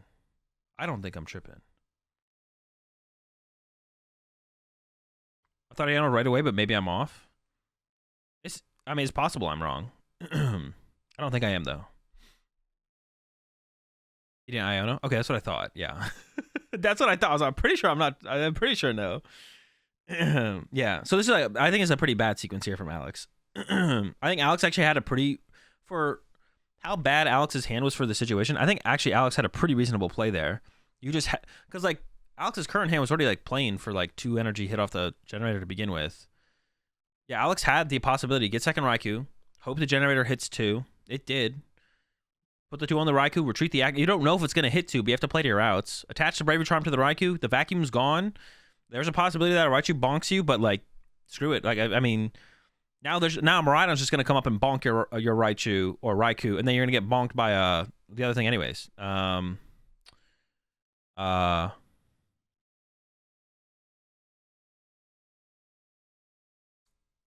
then your Miraidon gets bonked on by a Raichu anyway. So yeah, I feel like Alex definitely should play for the second Raikou play there and just draw 2 prize cards. You need something. Like, just get the 2 prize cards and hope they're good. Hope there's a research in there. Or hope they're good enough to combo with, I don't know what, I forget what Alex prized, to be honest. I mean, if the prize cards are all bad, I guess. I don't think Alex really checked the prize cards very thoroughly, though. Honestly, the prize cards really don't do anything for Alex. But it gets you 2 cards to work with, which would have been a switch card in a Super Raw, which is not great. But it gets you 2 prize cards as well. I'm like talking myself out of this play now the more I look at the prize cards. Because the prize cards give you nothing here for Alex. Except maybe like the Coco play. Coco plus generator. Paralyze something. Yeah, to be honest, there's nothing really prized. Hope for a top deck. Not looking good. All right, Simon's coming in. Even though the Miraidons came in a Raikou with 0, Raikou with 0 energy, you're still getting the first 2 prize cards, which is the important part here for Simon. So you're looking for those 2 prize cards on this first Raikou, and then looking for the Raichu to KO the next Raikou. I mean, Iron Hands, I guess, KO the bench thing would have been okay as well. Bump the path, rough. I mean, the only thing that Alex can get out of it, I guess, honestly, yeah, the path bump is not great for Simon. I wonder if Simon actually had to do that, because now this Miraidon can go get, like, Miraidon plus Flaffy, the next Miraidon, get some more squad, and then you are getting 2 prize cards here as Alex, because I don't think Simon hit the Bravery Charm. Yeah, no Bravery Charm. Did Simon have to play the Peach Court? I wasn't really paying attention, to be honest. Was not really paying attention. Ooh, is that an Iono top deck? Wait, we are maybe cooking here as Alex. Yeah, could we have not put that Beach Court and play had rope? Yeah, but the rope's not good. Because then the Zero Aura is just getting sent up. The rope's not good. So I would go for a full bench load here, I think, as Alex. I would get second Miraidon here, I think. Or actually, maybe not. Because then you don't put another 2 prize Pokemon in play as Alex. Actually, this is probably better, the more I think about it. Yeah, actually, this is not looking that bad. With the Iono top deck here as well. And also, Alex is going to get the first 2 prizes. Yo, Alex might be cooking from here, to be honest. Yeah, I don't know if we could have avoided putting that Beach Card in play. We definitely should have. As Simon. But I don't know if we could have. Or Simon, excuse me. As Simon, if we could have avoided it. We definitely should have, but... Oh, and the return path from Alex? Okay. Is that correct? That's probably correct. No pivot in play either for Simon. Simon does not... Does Simon even play a pivot Pokemon? Yeah, it's the Mew. It's the Mew. Sheesh. Okay. What has Simon got here? Thinking about pushing up the Raikou. That's interesting. I guess that... I don't know what the best thing to set up here is at all, to be honest. Goes with the Miraidon. Oh, also Zero Aura KO Squawkabilly here, which is interesting. Generator to the Raikou. I think Simon's pretty committed at being like, all right, I probably have to... Oh, that's a whiff! Does have an Iono in hand. Alex's hand is pretty good. But, like, I mean, there's 0 research played for Alex yet, so chance of getting a research off this Iono is, like, pretty decent. Especially with 0 prized. And Bravery Charm the active to slow it down. Yeah, Bravery Charm active, attached to Raikou, Iono. Or just Bravery Charm active, just play the Iono, because you might want to attach active if you generate it for 2. Yeah, Bravery Charm active. Now the Squawkabilly, once again, can still be KO'd by that Zero Aura. He's going to commit the attachment to the active, okay. And then, yeah, Iono. Just wants to guarantee the attack. I don't hate that. You're only drawing 4 cards. It's possible you whiff energy. Just guaranteeing that an energy attachment somewhere is definitely a pretty big deal. There's the whiff. Does have... Oh, my gosh. Ultra Ball away. Path and Ultra Ball. Go get Flaffy. Accelerate energy to Raikou. This is actually looking really bad for Simon now. Would you still not feel great about playing Miraidon to a regional, or has that changed lately? No, I probably still want to run Miraidon at a major. It's definitely not a deck at the top of my list that I'd play, but here we go. We can accelerate 1 energy to the Raikou. To be honest, though, for this board state, though, like Alex doesn't have a guaranteed play here, so Alex still needs to put something together here. Oh, time's called. I didn't even realize time has been called. Time has been called. Alex's turn 1. So Simon can't win anymore, and it's unlikely Alex can win as well. Unless Alex has Boss KO Squawkabilly into Boss KO Raikou with Zeraora on the Squawkabilly, and then Miraidon into the Raikou. 5 ties with Miraidon as criminal. True. That's fair. It's a fair statement. I think that's reasonable. Simon out here committing crimes.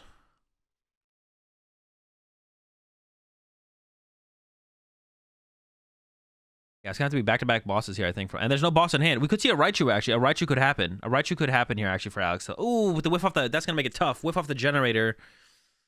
Has to retreat one off the Miraidon. Has 3... I guess you still just need 2 more energy. So, like, generator plus Raichu here can still do it. Especially tying the mirror. This mirror's been kind of slow, though, to be honest. This one's been a little bit slower than I feel like it usually is, like, on average. A lot of, like, not much happening back and forth. And Path, like, not completely shutting out the other player, which is, like, usually what you sometimes see on the turn. Like, Path literally just obliterates the opponent, which Path kind of obliterated Alex until the Iono top deck plus Simon bumped the stadium, so... Just 1 energy. Is it just going to be a pass from Alex here, or do you retreat to the Zeraora and hit for 30? I don't know, does the 30 damage do anything? You could attach a double turbo to the Zeraora, and now we're talking 60. That does break the Bravery Charm. That might be worth it, to be honest. No Flaffy yet either, kind of sucks.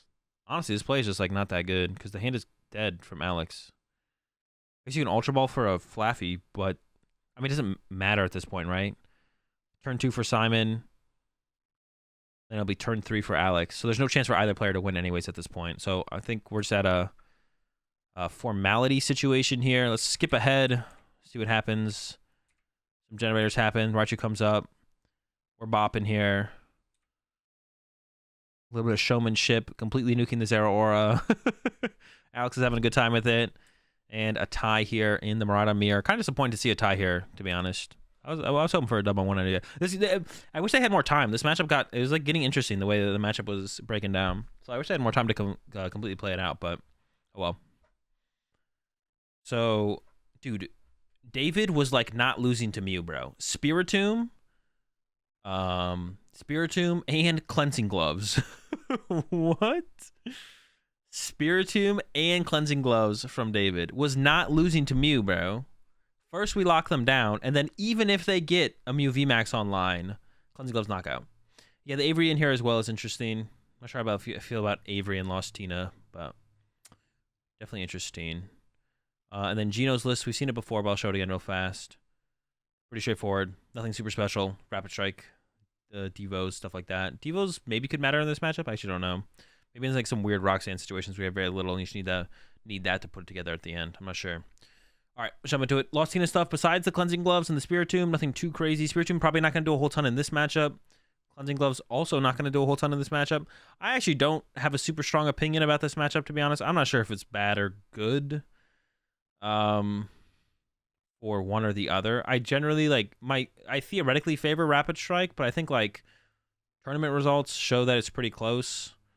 Yeah, Gloves is also for Guardy. Yeah, that's true. Gloves is also good against Guardy, but yeah, I think tournament results show that it's pretty close, but I don't know, we'll see how it you appreciate the 2-1-3 sub there as well, TJ. Appreciate that. We'll see how it breaks down. Yeah, so prize cards, prizing the Inteleon stuff kind of sucks for Geno. It's gonna be hard to set up the Inteleons. Urshifu kind of sucks, but you still have one of them, so you got the Gmax Rapid Flow, so it's not that big of a deal. Yeah, two Mirage Gate, 2 Colors could make things a little bit slow for David here. We'll see. See how it goes. Comfy start, that's nice. Don't hate a comfy start. I think going first in this matchup for both players is probably correct as well. Definitely favor the Switch card to heal some of that potential ping damage from the double gunners. They don't get looped. Dude, they got to do away with that. It's like off-center, too. It feels... It's in the center of the screen, but we're not looking at the center of the screen. We're looking at the gameplay screen. So it should be centered on the gameplay screen.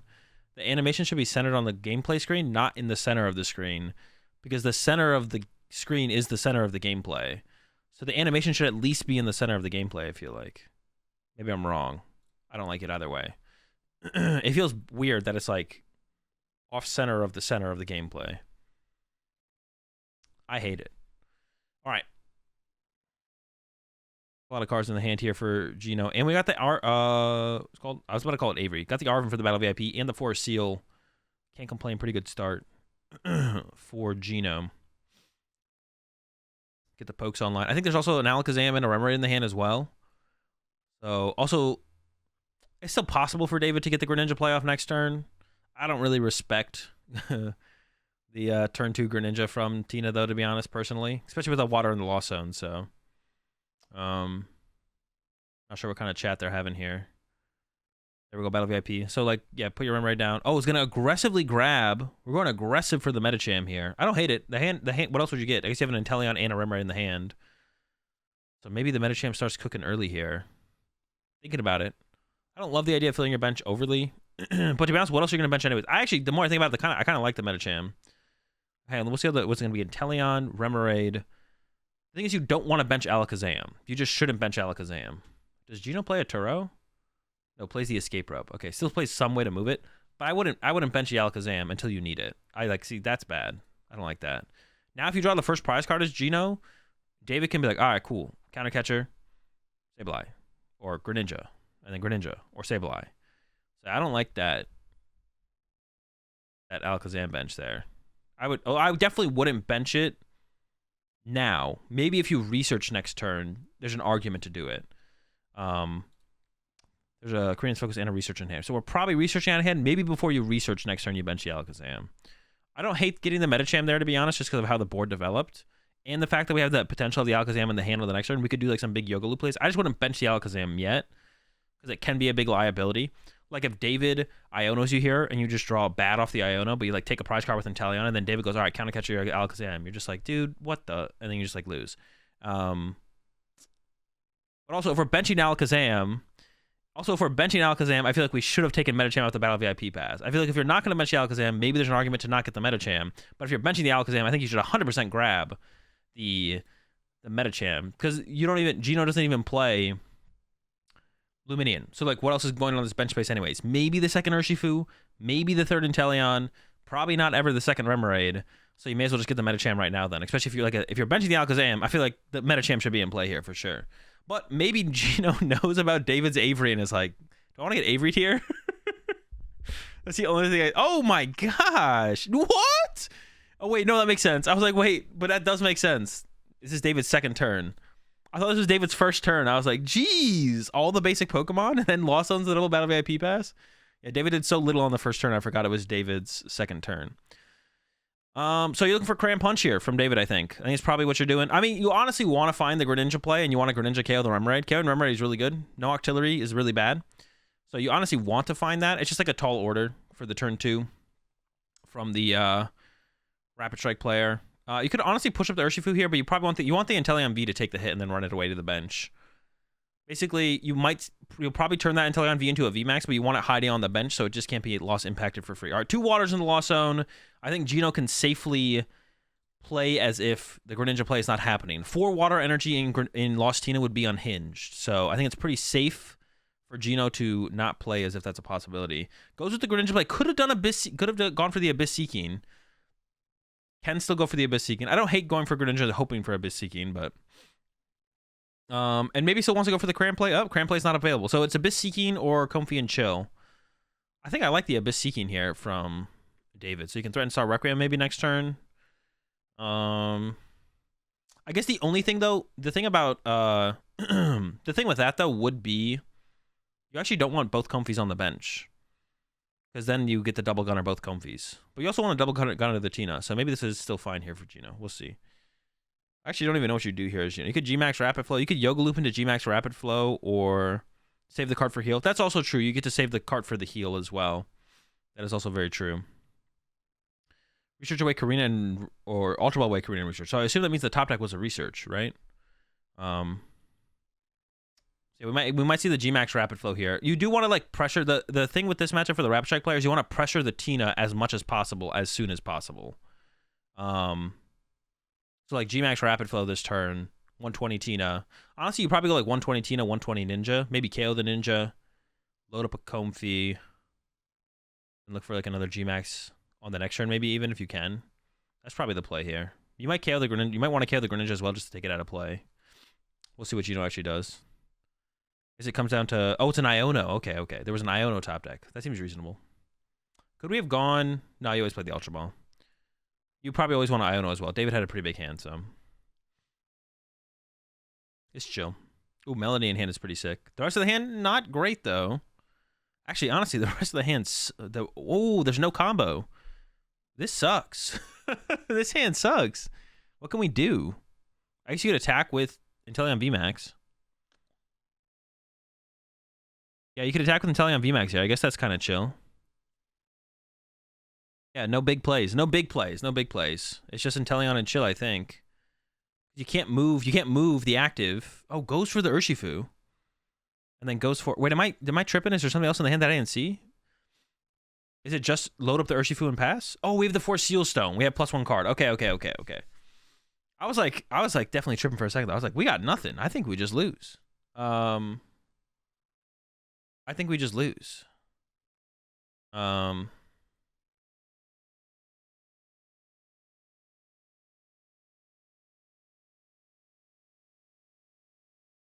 what did I just say? I didn't even know what I said. All right, G-Max Rapid Flow happening. Pinging the Tina for sure. Oh, goes KO double Comfy. Do I like that? It does limit the out to get to 7 here from David. Maybe that is the better play. I was like locked in on punching Tina. Because getting the damage on the Tina Vs before they come V-Stars always feels like a pretty big deal. But Gino is KOing double Comfies, and the loss zone for David is at 6. So to get to 7, I guess you would just need a Colress. But they don't have a Colress, I guess. I guess you're just praying for no Colress. Maybe that is... I don't know if I like that, though. I think punching Tina is just better here. Because, like, now you have no good double gunner Yoga Loop targets as well. Like, you could still Yoga Loop a Tina at some point if you build up enough damage on it, but... I feel like usually you want to be picking apart the Comfies with the double gunners in the Yoga Loop. That usually feels better. More efficient use of your options. So yeah, you're just a Colress away here from David. You're just a Colress away from being able to attack with the Tina V-Star possibly, and it having no damage on it, which feels pretty good. I will see. Vacuum Colress or Comfy. I mean, you got rid of the no Tinas play Vacuum, so that's not like really a thing. And Gino shouldn't be playing as if David plays Vacuum, unless David does play Vacuum, and for some reason Gino knows that. But yeah, Colress could be a Comfy as well, right? Like just because you KO 2 Comfy doesn't mean more Comfies don't exist, and they're the Comfies. They definitely do exist here for David. Believe it or not. Facing plays off his hand, maybe. That is true. Gino's hand did kind of suck. So maybe just valued finding the prize cards. I could see that, yeah. I think that could be fair as well, though, for Gino, to be honest. I agree with that, actually. Gino's hand did kind of suck, so maybe Gino was just like, dude, give me some prize cards. That could have been, and that's fair. I need something, bro. I can't cook with this. Because the rest of the hand was like, what? A water energy. It wasn't very good. That's all I remember. I don't remember it, but it was not very good. All right, Nest Ball gets Cram here for David. So not even going to further build up the Lost Zone. I don't know if I like that here from David. Oh, wait a second. Okay. Well, actually, I kind of still don't like the Cram take then. Because now we have 2 more 1-prizers in play here from David. Why not get another Tina? If we're going to Abyss Seeking, this should just be another Tina. I thought it was going to be a Comfy.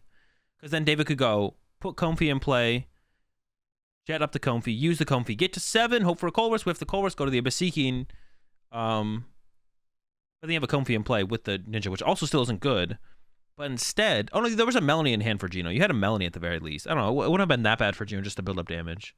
But I don't really love the play because like you're Ionoing David to 6. Like, sure, you take away some of the draw power on the Comfies, but I don't know, David is just so close, and then you don't get to abuse the fact that the Comfies has low HP for your double gunner and Metacham. So you don't get to like make those plays, I guess. But also Tower of Water's got to stay. Wait, did David have a path? You should 100% play the path here if you have a path.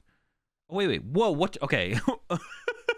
We are Cram punching, but we're Cram punching We're cramp punching as David here with no hand. Our hand sucks. Oh, we're taking away the artillery. Okay, things are developing a little bit more here. I should just let David play out this turn and then... Oh, then we got the path. Okay, I don't hate this. I don't hate this. I don't like the extra one prizer in play, I guess. I don't like Greninja being in, or Greninja and Cram being in play. And then we don't really develop our hand at all. We're just getting one prize card to work with. We're hoping Gino like Iona's us here, to be honest. And probably should have benched the second Tina. I had the second Tina in hand, actually. We could have benched it. I guess, yeah, because I guess that doesn't really, like, do you want both teams to get G-Max Rapid Float, I guess is the question? Maybe not. That'd be like the only thing. Yeah. I mean, removing the what's it called from play is really good. For sure. There's an Ultra Ball. There is an energy in play in the hand as well, so G-Max Rapid Flow is a possibility. The one prize KO there from David is not super efficient in the prize trade either. They have 5 prize cards left as David, so you can't KO. If you KO 2 VMAXs, the damage invested in the one prize doesn't really matter. No Remoraid here from Gino. Just going to go for the double gunner. I'd be probably best to not try and reestablish the artillery. I'm not sure, though, about that one, to be honest. It could be worth it. Can't double gunner. There's a path. We do have the Tower of Waters in hand here for Gino, but do you want to play it? Probably not. I wouldn't play it this turn. No, I don't like this because you're not fully abusing this damage being pinged. I don't think. I guess you can get to the 140 on the Tina, which is nice. Maybe that is. I could see that being worth it. I guess. I feel like we should hold this stadium. This getting bumped next turn could be pretty bad. So I assume we're going G-Max Rapid Flow here as Gino. KO Greninja, and then 120 on the... Yeah, you definitely want to hit the Tina here. Yeah, leave the Cram the active, take away the draw power. See, this is like the problem with David's play, is like, David got the KO on the Octillery, which is chill. Like, KOing Octillery is nice. But we didn't, where do we go with that? Like, we didn't get anything set up. On this turn, we were living off a prize card and a top deck, and now we're still living off a prize card and a top deck here. We didn't, like, unless we knew our prize cards were, like, really good, but I don't think David's prize cards were that good, to be honest. So I feel like instead of getting Cram there, honestly, instead of getting Cram, I think you should just get nothing to use Abyss Seeking, because you don't want to get both your Tina's G-Max Rapid Float either. So I think David should have just not used the Nest Ball and just used the Abyss Seeking, and then then hope the Abyss Seeking is good enough to start cooking on the next turn. But I noticed I had 2 coolish prizes this turn, so I went for the gamble and tried to slow him down. Yeah, I don't love it. I think just going for the Abyss Seeking plus, if the Abyss Seeking would also get you to 7 there. And then if Gino draws 1 prize card, you could Roxanne next turn. Abyss Seeking plus don't do anything. Because now you have 2, the problem is now you have 2 1 prizes in play as well. There's a counter catch on the Alakazam, though. We talked about this. Actually, that would have been a sick play as well from David. Last turn, David could have gone counter catcher Alakazam, path to the peak. Counter catcher Alakazam, path to the peak, Abyss Seeking. Yeah, that's 100% better than the Cram Artillery play. Yeah, that play was the play for sure. Still no Abyss Seeking from David. I don't know. I think David should have gone for Abyss Seeking if he could have. But no, has to go with the Cram. I mean, I wouldn't KO the Alakazam, that's for sure. We just leave the Alakazam in the active. Another G-Max Rapid Flow could be on the way here. There's a whiff for the turn. There's the Escape Rope, but you don't play it yet, I don't think, as, you know, you wait for a turn. If you play it this turn, it could get bossed again. Yeah, so there's the pass. The Escape Rope's going to happen next turn, though. And then we could see the G-Max Rapid Flow to KO Cram, KO Tina. Could have benched the other Cram there, to be honest, as David. But maybe you want to leave it to potentially be able to bench the Greninja again. Because if you put 2 more 1 prizes in play as David, then if Gino KOs those, you still have 1. Gino still has to draw 1 more prize card. So, and another thing with the counter catcher on the Alakazam. Well, the thing is, like, right now, if I'm playing up against Rapid Strike, I'm assuming. If I'm playing up against Rapid Strike right now, I'm assuming that they play Turo for sure. But they do have to find the Turo. Not many people play Luminion. So if David had went Abyss Seeking counter catcher Alakazam, or counter catcher Alakazam Abyss Seeking, if Gino has the Turo, well, that kind of sucks if Gino has the Turo, to be honest. We hope Gino doesn't have the Turo. And if Gino plays Escape Rope and has the Escape Rope, then we go second counter catcher it up again and Abyss Seeking again. And then Gino might be stuck for a couple turns. Maybe we get Sableye, start using Sableye, get Greninja back, use Greninja, build up some damage and play. I don't know, go from there. But Also, like the one prize draw, like I said from David, like sometimes it's fine to go on an unfavorable prize trade of an attack because it damages your opponent's engine so much. But this is like a pretty awkward prize trade from here on out as David. Because even if David KOs his Alakazam, you go down to 4 prize cards left. You still have to KO 2 VMAXs. Like, it's such a bad prize trade at that point. I guess a lot of HP to get through. Yeah, it's probably best to have not benched a second Cram there, though, because now we can put on like a Comfy or something. Or let's just use a Sableye, actually, maybe, which is better. But if we put Comfy, Sableye, and Cram in play, then those can be KO. But does go for the Comfy here. Doesn't have a way to get into the Comfy. Okay, so I don't like putting the Comfy down here, then, as David. Because you want to potentially put down Sableye here. Ideally, we Abyss Seeking tier. That's really unfortunate for David to not get a way to use Abyss Seeking. That actually is... That's kind of cringe. But I don't like the Comfy put down here, either. Because now if you put Sableye down, Gino can go KO Cram, KO Comfy, KO Sableye. Now, because now it's like worse to put Sableye down here.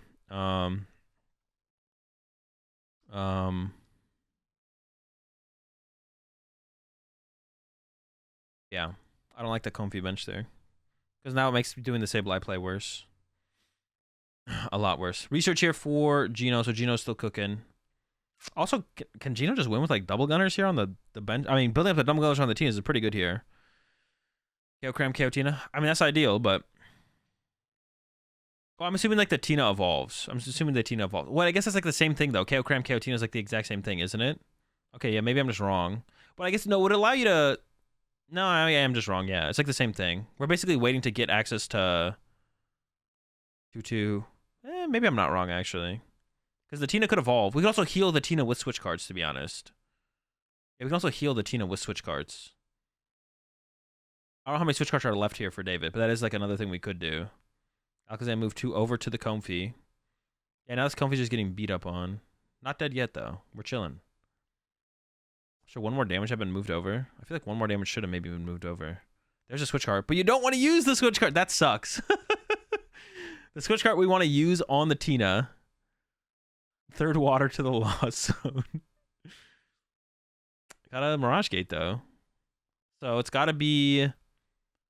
Retreat the Comfy. If the Mirage Gate, retreat Comfy, use Abyss Seeking, I think, here. I think we should have Abyss Seeking tier as David. We should have Abyss Seeking tier. Also, this Tina being in the active is actually better than it being on the bench. Because right now on the bench, it gets double guttered. But we could have Mirage Gate retreated, right? Mirage Gate active, retreat to this one. Use Abyss Seeking. Also, using the Abyss Seeking sets up for if we find a switch card, which we actually might be at a switch card at this point for David, because there's one just got used, and there might be the other one in the discard pile. But then we could like switch card this as well. But Abyss Seeking, we definitely should have used Abyss Seeking here. More cards is better. All right, that's pretty good. Up game 1 for Gino, but I think there was definitely some better plays that have been played there from David. Like I was talking about with the play like early on from Gino, I was like, I don't know, do we really want to bench? I was like, as Gino, do we really want to bench Alakazam here? Like, we're not using it yet. It could get counter catched if we draw early prize cards. And then that situation literally came up, but then David like didn't punish it, because like David's hand just sucked, and it was like counter catcher Abyss Seeking. There was definitely the play. Check prize cards real fast. 2 Jet prize kind of sucks. Jet Energy's broken, so that feels bad. Spiritomb being prize doesn't matter. Boss being prize, but it's in the first 2 prize cards, so it doesn't really matter. And on Gino's side, does Gino plays double vessel, right? Yeah. Oh, but I guess this list doesn't. Oh, it has the Arvin, I guess, but it's not Iridolus. So like having access to one, you'd much rather have the second vessel in the deck. All right, good start here from David though. Double battle VIP pass. I don't even know what the bench should look like, to be honest. In this matchup, I feel like you could go like 1 Comfy triple Tina. That could be a thing. But I don't know if that's correct though. That's a lot of lost impacting. You can also hit him with some shreds though. Some shreds could work as well.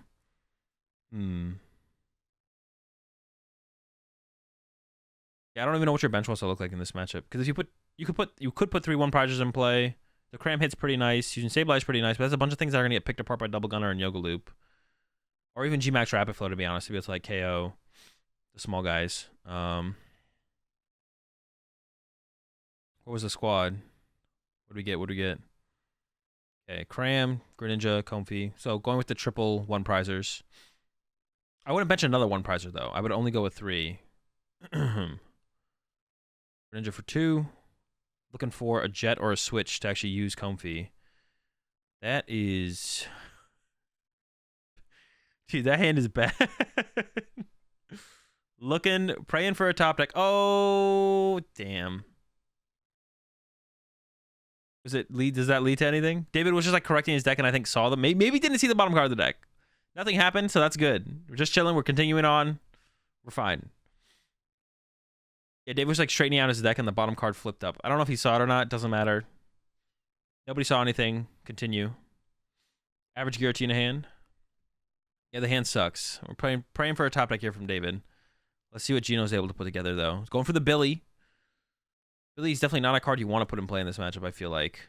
Does it hurt that much to put Billy in play? Kind of a free loss impact, 2 prizes. Sableye can pick it apart. Greninja plus Sableye. Greninja, actually, to be honest, putting Billy in play means you can go like Greninja. Yeah, you can go Greninja the Remoraid or the Octillery and the Squawkabilly and then Sableye both of them for 3 prize cards and then Requiem for 3 prize cards. Yeah, Billy actually kind of sucks. Early Metacham this time as well. Also can hit that 40 damage on the Tina off the rip. Found a Remoraid. The rest of the hand, not great, to be honest. Yeah, rest of the hand, honestly, just not great. But Punchy Active for 40 is pretty chill. There's a Vessel. Thinking about using it. Actually is going to use it. Go search some energy out of the deck. Increase the odds of a better top deck. Also, like, if you do just research next turn, it gets 2 energy in the discard pile to use with a retrieval, which I think is fine. You would just hope to not get Iono'd here, I guess. Although that wouldn't be that bad because that increases your odds of seeing a draw supporter instead of drawing water energy. So I guess no matter what, it's kind of like fine. Yeah, no matter what, it's kind of fine. Only goes for 1, though, and ends up only going for 1. I don't know. I think you could have gone for 2. If 1 was discarded in the research, then I'd like the 1 grab. But I don't think there was 1 discarded with the research. I maybe don't remember. I definitely would not bench 2 Remoraid here. I think 1 is fine. I think the problem if you bench 2 Remoraid, actually... Wait, we not used... we already used Quackabilly. The problem if you bench 2 Remoraid is now David can just ignore the Remoraids, and your bench sucks. But then if David doesn't want to ignore the Remoraids, then David can be like, okay, I can pick those apart for, like, my prize trade and KO 2/1 prizes there. Yeah, I don't love that the double Remoraid. I think 1 is fine as Gino here. Because now aren't you just like opening it up for the possibility of like Greninja for 2 prize cards here?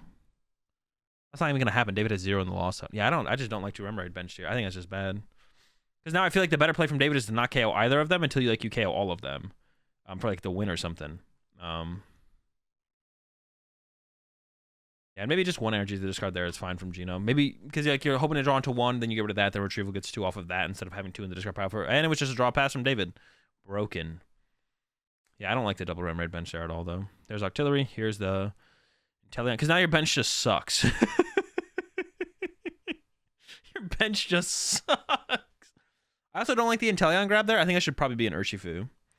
Ideally, we put down Inteleon and Urshifu, but, you know, we have this second Remoraid just kind of hanging out, having a good time. So I think that should probably be an Urshifu, though. Probably. But I guess we're always putting the energy back in the hand. Maybe not. No, we were even getting an energy ahead here. So that energy could have been on an Urshifu. Actually, yeah, this should be an Urshifu for sure, I feel like. The G-Max Rapid Flow is just too good to not do here. Yeah, I don't like that Inteleon bench over Urshifu. Could have put a double turbo, or it's not double turbo, whatever it's called. You guys know the energy. Rapid Strike energy on an Urshifu here. That'd been pretty chill. Path in hand here for David, but that's it. Also doesn't want to play the path because if you top deck an energy, you want to be able to use Greninja. So it is just a draw pass. David even... It's rough. Pass. How much damage is on the active here? 180, so we could see a Yoga Loop. No, we can't see a Yoga Loop quite yet. And here for Gino kind of sucks. Could do some more double gunner action, though. You also don't want to KO the... Do you not want to KO the active that bad? Because you don't want to give him Comfy. Does that really matter that much? Oh, no, we could Yoga Loop the Comfy here, right? I think we could have Yoga Looped this Comfy. There's 2 water in the discard pile. I think we should have Yoga Looped this Comfy. Well, I guess we still could, but it involves us retreating a Rapid Strike Pokemon. Hard retreating with the Rapid Strike energy. I don't like the idea of that. Instead of getting the... Oh, no, I guess we do have to double gunner, though. I'm like doing the math wrong. Yeah, never mind. We can still Yoga Loop here. Yeah, we can still Yoga Loop here, I guess. That's fine. Squad's loaded up. Do you go for it, though? I kind of like it. I think it's like, okay. Maybe you don't, though, because, like, what are you doing on the next turn if you do the... All right, and David just concedes. I'm like trying to figure out what I would do here. Retreat to Yoga Loop. Then the Artillery can only get you a Rapid Strike energy, which means you have to hard retreat the meta champ unless you get a Rapid Strike energy or Stadium off your prize cards, or you top deck a Stadium or a Rapid Strike energy. But you really don't want to KO the Tina without KOing the Comfy, because you don't want to like KO the Tina, they get to push Comfy, Comfy finds something. But yeah, David just concedes, so. But also if we had that one extra bench space to work with, that could have been the Alakazam, and that would have been all we needed. Alakazam, move one off Greninjas to the Comfy, boom, chilling, dead. Click them from there. Other Squid can get Tower, right? No, you can only use one Artillery a turn. Otherwise, double Artillery would have been fine, to be honest. Double Artillery, well, I don't know if I still like the double Artillery, but it would have been better if you could use Artillery twice. But you can only use one Artillery a turn, even if you have two. Even if you have three, only one.